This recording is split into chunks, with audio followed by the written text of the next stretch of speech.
Perdagangan aset kripto dan saham memiliki tingkat risiko yang tinggi. Mahasiswa trading tidak pernah merekomendasikan untuk menjual ataupun membeli suatu aset. Seluruh analisis yang berada di channel ini hanyalah sebatas pendapat pribadi. Keputusan jual beli ada di tangan setiap individu. Jadi be smart ya. Halo semuanya, selamat datang di channel Mahasiswa Trading. Ini adalah video pertama dari channel Mahasiswa Trading.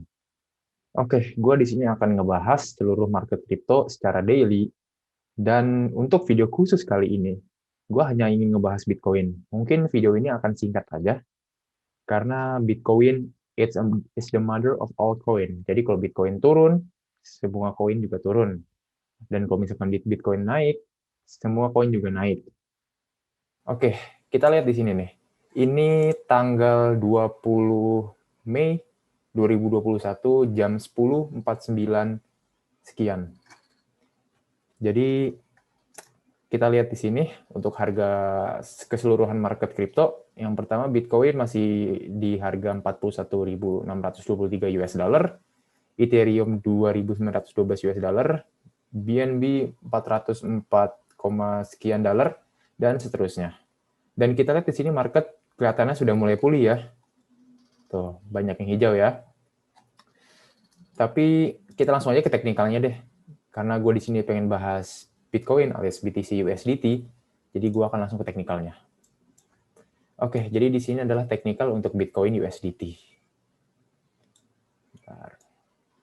Jadi akhir-akhir ini Bitcoin tuh menunjukkan tren bearish dalam jangka pendek, dalam jangka waktu pendek ya. Dan di sini dia ngebuat rising wedge. Kalau misalkan ada analis yang bilang di sini dia ngebuat rising wedge. Nah, gitu. Dan kebetulan banyak analis juga memperhatikan bahwa target penurunannya tuh hanya segini doang. Sebentar. Hanya segitu doang. Dan kalau misalkan kita taruh di sini, berarti target penurunan BTC USDT hanya sampai area sini doang. Begitu. Dan kebanyakan orang tuh optimis bahwa ini adalah bottoming-nya. Gitu. Tapi ternyata kemarin, entah tanggal 19 atau 18, kemungkinan tanggal 19 ini, tanggal 19, dia dibanting lagi lebih dalam, menyentuh area sini.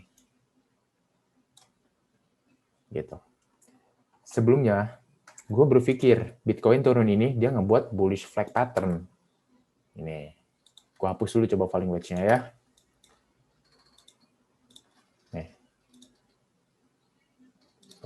Gue berasumsi bahwa Bitcoin USDT dia ngebuat bullish flag pattern. Jadi, dia bakal turun, naik. Tapi ternyata kemarin tidak sesuai prediksi. Dia malah turun ke sini. Dan ternyata semua orang salah semua prediksinya. Yang mereka bisa prediksi hanyalah titik supportnya saja. Gitu. Jadi sebenarnya analisis teknikal dan fundamental tidak terlalu berlaku jika banyak FUD atau news yang bertebaran di dunia kripto, terutama news yang jelek. Dan kebetulan akhir-akhir ini tuh banyak news yang jelek sekali. Gitu. Jadi para analis hanya bisa mencari titik support. Itu saja. Kemarin tuh yang tadi gue sebut tadi tuh dia ngebuat rising wedge, dia sampai bottoming di sini nih. Bottoming kan di sini nih, harusnya karena di sini ada area.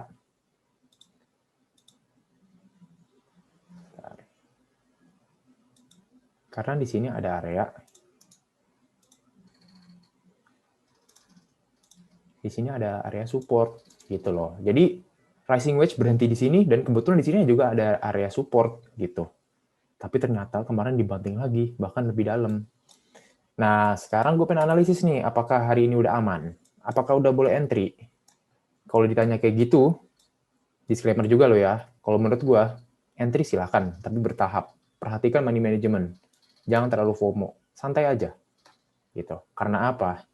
Karena kita lihat nih, waktu zamannya Bitcoin dibanting sedemikian rupa, dia pasti naik tinggi juga. Contoh, sebentar. Dia naik tinggi juga ini. Dia langsung naik tinggi di sini. Tapi di sini beda kasus. Karena di sini udah dibanting 50% lebih. Nih, coba. Di sini udah dibanting 50% lebih. Sementara di sini hanya 30%-an, 31%-an. Gitu. Jadi, apakah ini udah aman? Apakah hari ini udah aman? Menurut gue, ini pendapat pribadi gue, belum. Jadi, kenapa belum? Karena Bitcoin harus menyentuh, masuk lagi lah istilahnya, harus masuk lagi ke dalam area sini. Gitu. Baru aman. Nah, pertanyaannya, apakah ini udah masuk? Apakah ini udah masuk? Apakah ini udah masuk? Belum. Itu belum masuk. Dan sekarang dia lagi mencoba untuk masuk ke situ, tapi selalu dapat rejection dari trendline ini, dari pattern yang gue sebut bullish flag pattern. Jadi gimana selanjutnya? Kemungkinan, menurut gue nih, prediksi gue, dia bakal sideways dulu di sini untuk beberapa hari ini. Bakal sideways dulu di sini. Dan akhirnya dia bisa dibanting lagi. Gitu. Dia dibanting lagi. Untuk apa? Untuk dia ngebuat double bottom. Double bottom nanti di situ. Nah, sehingga kalau udah membuat double bottom itu, dia mempunyai power. Misalkan dia udah ngebuat double bottom nih. Nah, sorry.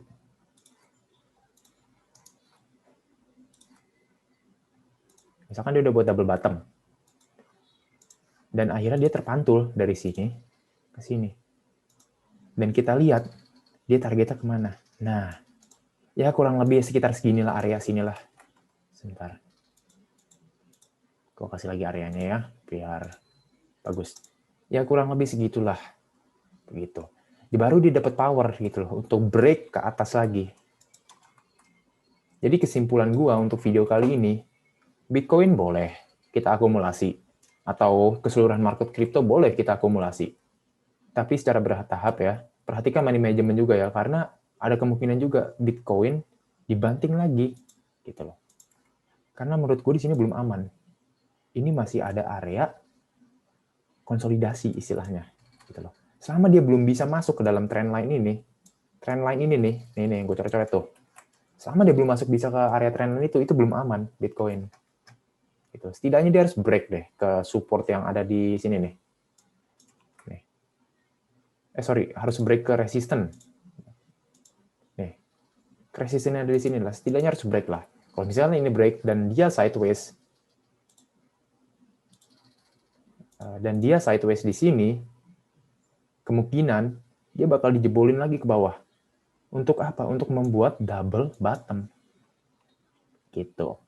Jadi ini sih pandangan gue sih untuk market kripto ke depannya, atau secara spesifik Bitcoin, ya kan.